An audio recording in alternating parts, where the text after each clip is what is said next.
Imagina você chegando pro trabalho e descobrindo que um pedaço de pedra, trancado há décadas dentro de uma vitrine de vidro, virou sozinho durante a noite. Foi exatamente isso que aconteceu com Campbell Price, curador do Manchester Museum, em 2013. Só que o que ele descobriu depois era ainda mais estranho: a estátua não virou uma vez só. Ela virava toda vez, quase como se seguisse um relógio próprio. E a pergunta que ele precisou responder não era só como, era por quê. Porque a resposta ia decidir se a ciência tinha explicação para isso, ou se, dessa vez, ela tinha ficado sem palavra. Fica comigo até o final desse vídeo para entender o que ninguém contou direito. Você está prestes a ver a filmagem real de 2013. Nela, uma peça egípcia de serpentina, do tamanho de uma garrafa de vinho, gira quase 180 graus dentro de uma vitrine fechada. Campbell Price não é influenciador de mistério. Ele é curador do museu, com 2 décadas de experiência, e foi quem decidiu apostar a própria credibilidade nisso. São 3 coisas que você vai entender até o final. Primeiro, por que essa peça, entre milhares no acervo, é a única que se move? Segundo, o que a câmera escondida registrou quando ninguém estava olhando? Terceiro, e isso quase ninguém percebe, o giro só acontece de dia, nunca de noite. É como se o objeto soubesse a diferença entre movimento humano e silêncio absoluto. Fica comigo até o fim. A explicação vai surpreender até quem já ouviu falar de toda a maldição egípcia por aí. Em 2013, dentro da sala egípcia do Manchester Museum, tinha uma peça pequena que quase ninguém parava para olhar. Era a estatueta de Nebsenu, feita há quase 4.000 anos, no Reino Médio Egípcio. Isso é o triplo do tempo entre hoje e a fundação de Roma.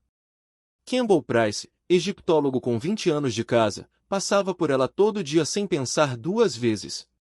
Numa manhã qualquer, ele reparou em algo fora do lugar. A estatueta, que sempre ficava de frente para a vitrine, agora estava de costas, olhando para a parede. Você já deve ter tido aquela sensação de jurar que deixou uma coisa de um jeito e encontrar diferente.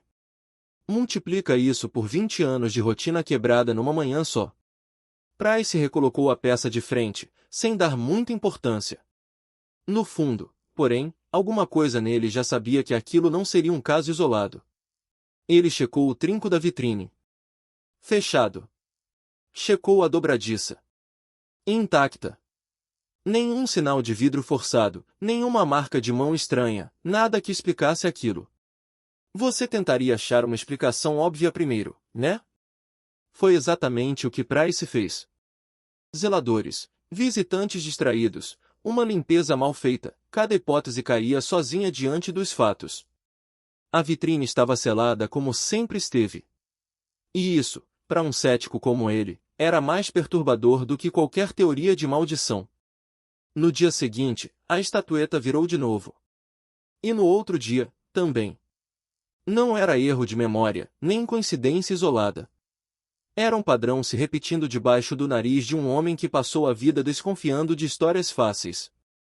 Imagina você registrando, dia após dia, o mesmo objeto trocando de posição sozinho, sem uma pista de como. Price passou a fotografar a vitrine todo fim de tarde, só para comparar com a manhã seguinte. As fotos, lado a lado, mostravam a mesma cena impossível, de frente, de costas, de frente outra vez. Um cético não vira crente por uma coincidência. Mas vira quando ela se repete tantas vezes que deixa de ser coincidência. Foi aí que Price parou de tentar consertar o problema.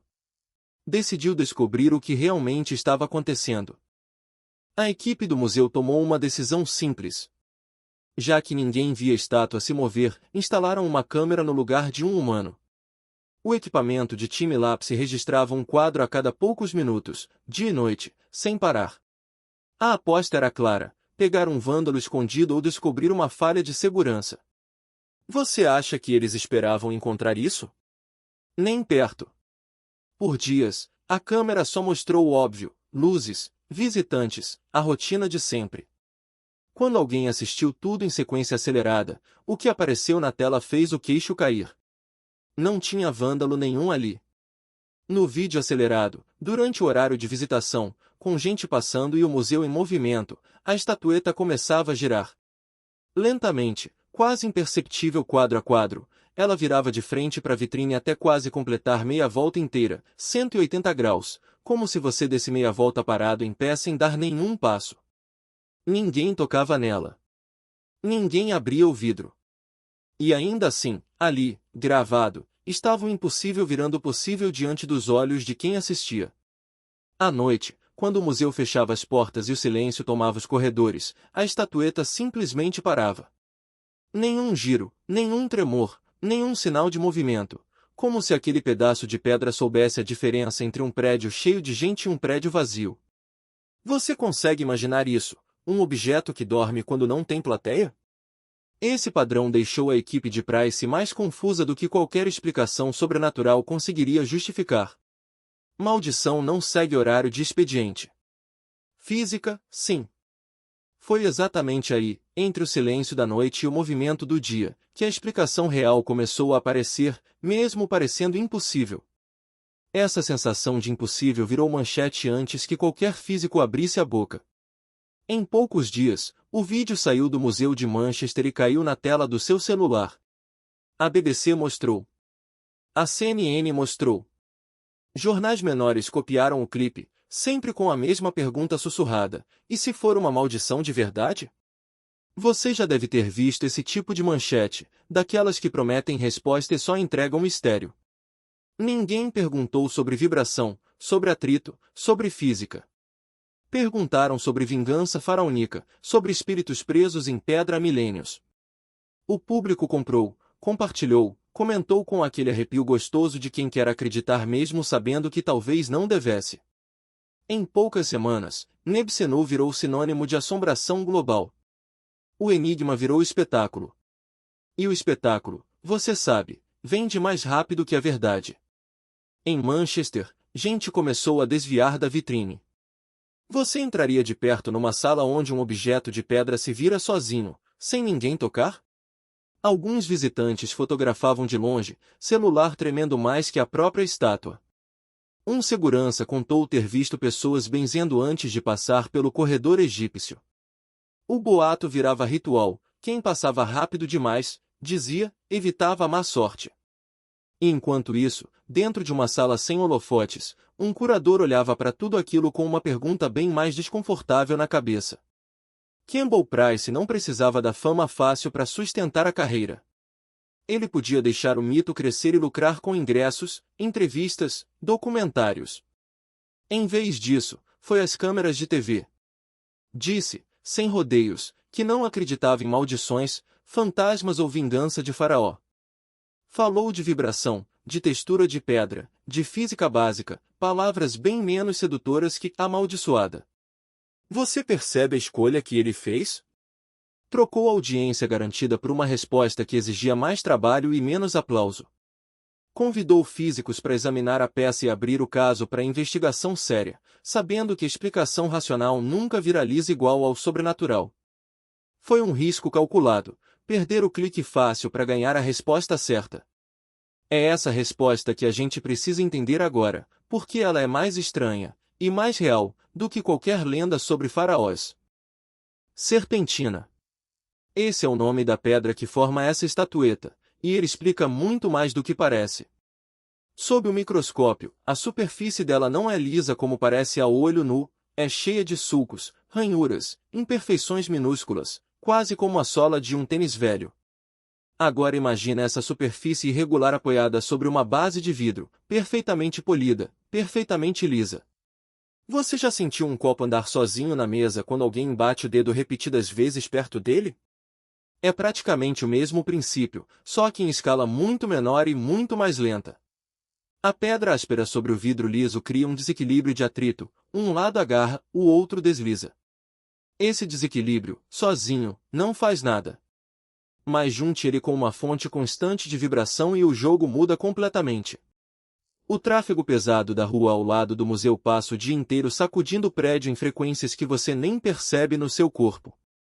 Some a isso os passos de centenas de visitantes cruzando o piso. Some também o zumbido constante do ar-condicionado ligado em horário comercial. Cada uma dessas vibrações é pequena demais para sentir. mas juntas, elas empurram a base da estatueta em microsaltos, sempre para o mesmo lado. Isso acontece porque a textura irregular da pedra sempre trava do mesmo jeito contra o vidro. É esse efeito que os físicos chamam de atrito diferencial, um movimento impossível de ver a olho nu, mas que aparece em um time-lapse.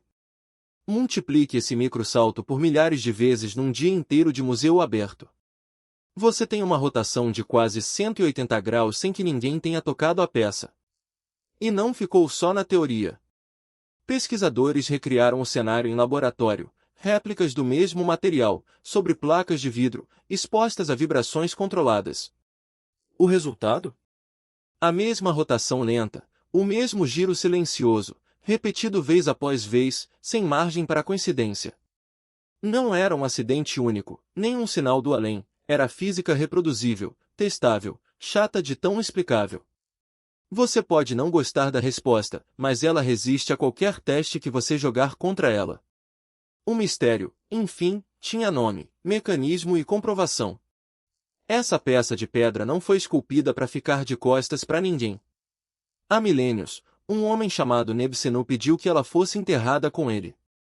Ele acreditava, com toda a fé que tinha, que a estatueta precisava ver os deuses e o sol. Isso garantiria sua vida depois da morte. O rosto dela sempre importou mais do que qualquer outra parte do corpo de pedra. E agora, por um acaso puramente físico, vibração, atrito, uma base de vidro, ela se vira, lentamente, até encarar de novo quem está do outro lado do vidro. Você. Ela não precisa de maldição para te olhar de volta. Ela só precisava do empurrão certo, 4.000 anos depois, para cumprir exatamente o que foi feita para fazer. A física explica o giro. Mas não explica por que, no fim, parece que ela sempre soube o que estava fazendo. O que parecia sobrenatural, no fim, era a física básica que ninguém tinha parado para ouvir com atenção. Campbell Price podia ter vendido o enigma fácil, alimentado a lenda, lucrado com o medo alheio. Escolheu outra coisa, abrir a pergunta para a ciência de verdade, mesmo sabendo que a resposta certa quase nunca é a mais popular nem a mais compartilhada. Você aprende algo importante com essa escolha. Curiosidade genuína, aquela que aceita a resposta chata se ela for verdadeira, vale muito mais do que o mistério confortável que a gente prefere acreditar. A estatueta continua ali, virando devagar, ensinando isso todos os dias para quem parar para reparar. Se essa estátua te fez olhar diferente para um pedaço de pedra parado numa vitrine, imagina quantos outros fenômenos paranormais por aí também têm uma explicação esperando para ser ouvida. Deixa nos comentários qual mistério sobrenatural você quer ver desmontado pela ciência aqui no canal. Inscreva-se para estar aqui na próxima vez que a explicação real for ainda mais estranha do que a lenda.